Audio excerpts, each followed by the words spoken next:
morning, friends. It's me, Miss Carrie. I'm going to take you through this tutorial for your Thanksgiving project, and I'm gonna pan the camera down. My background's a little different. I'm in the back room today. But I'm gonna bring the camera down, kind of show you the material. This is also a project that you guys can add on throughout the days leading up to Thanksgiving. So on Thanksgiving week, you can send them home with their little feathers. But this project is meant to be hung in your classroom and keep adding on. And then when you guys are ready to send them home, you can take off the parts.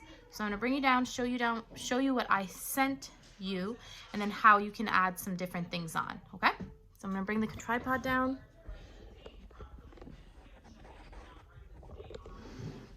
All right, so in the box that I sent you, you're gonna have received this shape, like a feather shape. Bring it down just a little bit more. There we go. So you'll have a shape like this. You'll also have some oil pastels. You'll have a few different sizes of brushes, some watercolors. I don't think I sent a Sharpie, but you might want to grab a Sharpie from your classroom, or not. You can use the oil pastels also. A stick is just a wooden stick, and I've wrapped some yarn around mine to jazz it up a bit, but it's just a wooden stick. A few beads, and a pipe cleaner. So Thanksgiving, we kind of get overloaded with turkeys and making all kinds of fun characters like that. And this Thanksgiving, I wanted to do it a little bit different. I wanted to create a project where kids could talk about what they're thankful for. And when you ask a child what they're thankful for, a lot of the times it's kind of silly. It's toys or candy, and that's all okay. That's great. But if you guys work with this project a little bit more, you can push it to where the kids would talk about, like, I'm thankful for my toys because mom and dad got them for me. So therefore, I'm thankful for mom and dad. So this project is a great conversation opener also, I believe. So what you're gonna do is each child in your classroom is gonna get a feather shape, and I've cut some slits on the side, and you guys can kind of fold some of the papers up or down to change the shape of your feather.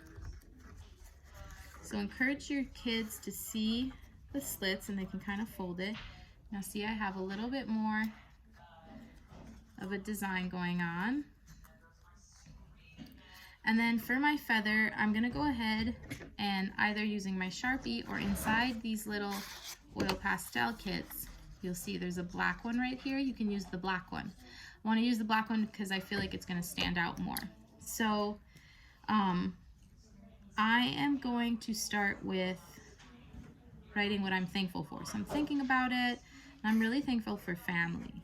So for our friends that can write, you can ask them to write it, or you guys can take a minute and open up conversation with them and go ahead around the classroom and write these in for them.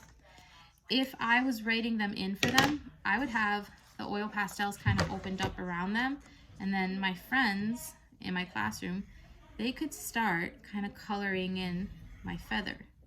So you can talk about different colors of feathers. You can talk about different textures that they might see, maybe fall colors, turkey colors, or it can be a feather from your imagination. So while you guys are writing in the name, in the words of what the kids are thankful for, they can start coloring. You want them to do both sides because this is going to be hanging, but your feathers on your mobile, they might be moving around. So you want to do both sides and have them take their time. Once you guys have written all the words of what they're thankful for, I'm also going to write one on the back. I'm going to put, I'm thankful for friends. I love this project because it allows them to think a little bit, and with everything we're going through, it's good for them to kind of reflect on what's important, what's been keeping us happy and sane. So once it's all written down and they've colored a bit, you can clean up your oil pastels, so have them put them back inside the box and then just push those away. And then you're gonna bring around your paint palettes and they're gonna start painting in their feathers.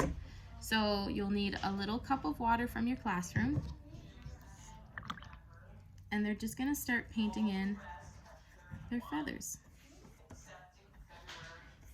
Just like this.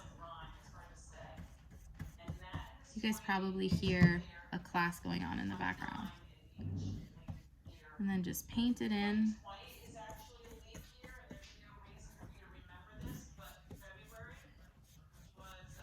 Just like this, keep painting it all in.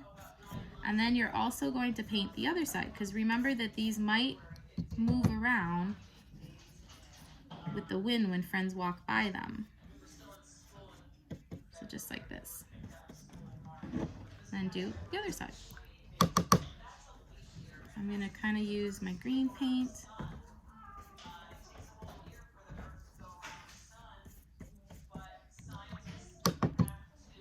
And they'll be sharing a paint palette with friends at their table. So I gave you enough paint palettes, I believe, to put 1 or 2 per table, probably 2, I believe, so that everybody can kind of reach and share.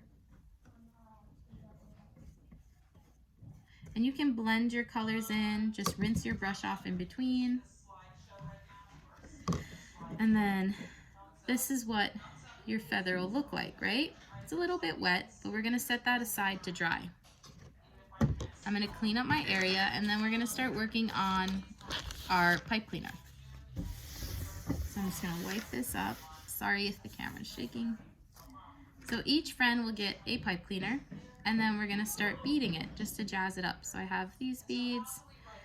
I'm pretty sure I gave you guys some letter beads. That's not to spell anything, it's basically for letter recognition, so like B, and some other beads. You guys also got inside your kit these wooden beads. Now you guys can go ahead and watercolor these wooden beads also.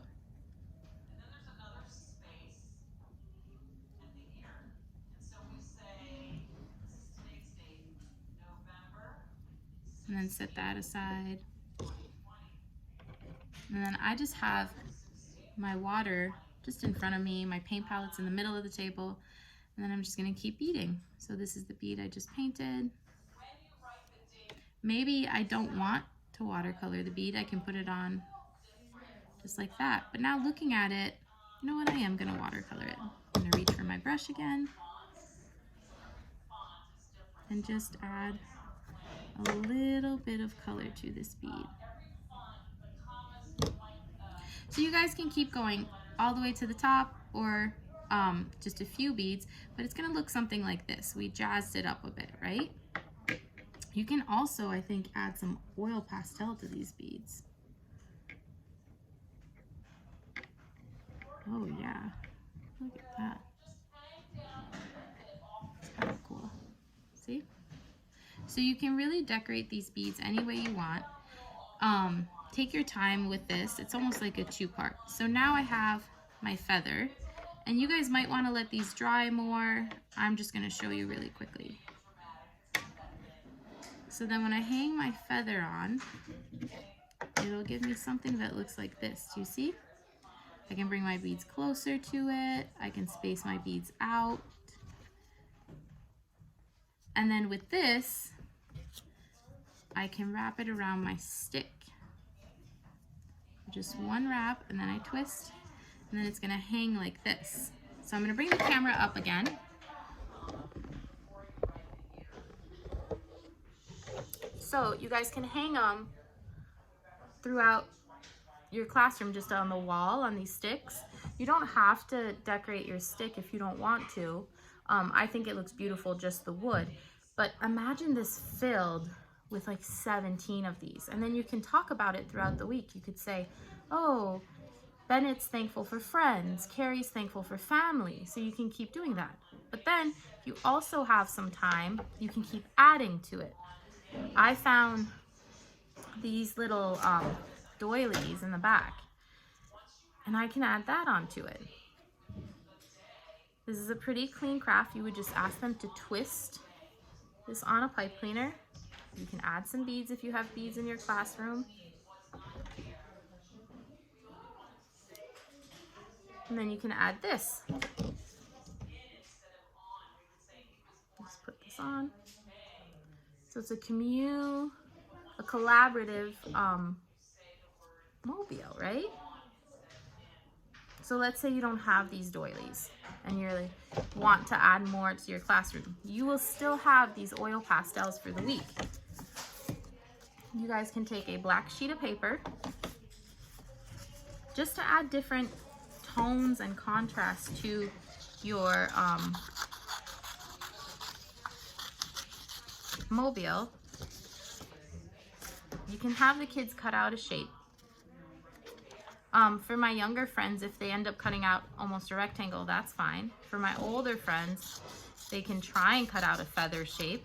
So it's almost like an oval, right? You can ask them if they remember the slits. They can put the slits in, they don't have to. And then they can write another thing they're thankful for. So on the black paper, the oil pastels show up really nicely. So I'm gonna put, I'm thankful for my kids. And I'm gonna use white and then also some orange to add some contrast. And I'm gonna add this to my mobile. So throughout the week, you guys can keep adding different sayings, different things. You can add beads, you can add pictures, you could add just a craft you made, and just keep adding it. And then at the end of the week, before Thanksgiving, you guys can look at your Thanksgiving mobile and really think about all the things that you guys are thankful for. So it's gonna look something like this.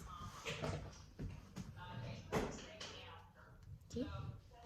And then if you want to send it home with the friends, with your students, you can unravel it pretty easily. And then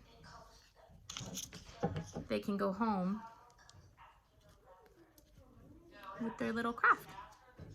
So I hope you guys enjoy this. I'm going to put a little bit more of a written description on things that you can say or to open up conversation, different shapes to cut out that you can work with.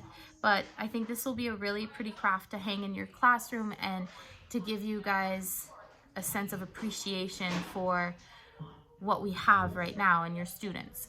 So yeah, if you have any questions, you can email me, and then yeah, I'll see you guys at the next week. Bye.